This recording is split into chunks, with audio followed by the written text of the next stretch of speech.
Comment intervenir si vous avez dans votre classe 2 ou 3 leaders négatifs qui cahutent et dérangent de maintes façons chaque fois que vous avez le dos tourné? Personne dans la classe n'ose les dénoncer ouvertement. Bon, il faut dire que personne ne veut être ou ne veut d'un stool, un mouchard, un rat, un porte-panier, etc. Dénoncer n'est pas synonyme de ces termes péjoratifs. Or, si la pression des pairs peut l'en empêcher, à la demande de l'enseignant, forcer la main de ses élèves peut être un facteur d'anxiété. En rapportant à l'enseignant, un élève peut se retrouver victime d'intimidation. Donc, rien n'oblige personne à faire ce qu'il ne veut pas. En même temps, l'intimidation, c'est tolérance zéro. Il y a de nombreuses façons d'intervenir qui peuvent être envisagées.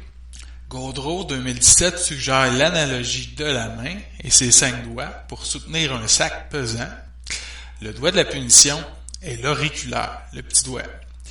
Alors que si l'on utilise tous les doigts, on se retrouve avec plus d'emprise. Vous saisissez l'image?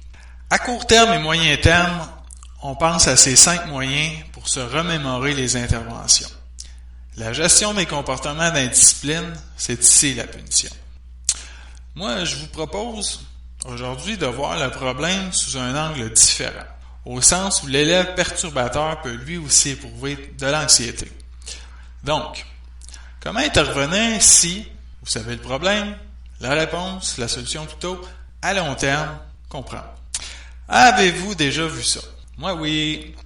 Selon une étude sur les garçons joueurs ou dits clowns, Barnett 2018, l'élève joueur ou clown reçoit l'approbation de ses pairs.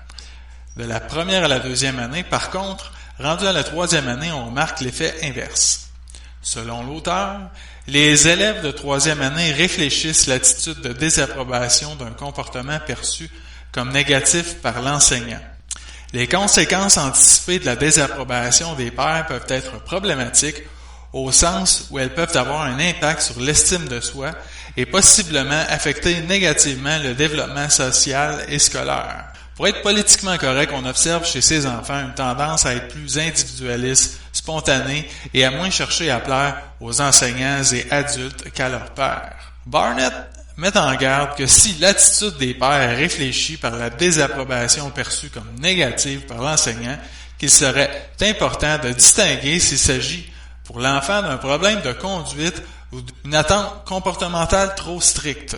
Piste de solution: encourager et canaliser les comportements joueurs dans la classe pourrait aider à l'émergence de résultats positifs et à une meilleure relation élève-enseignant.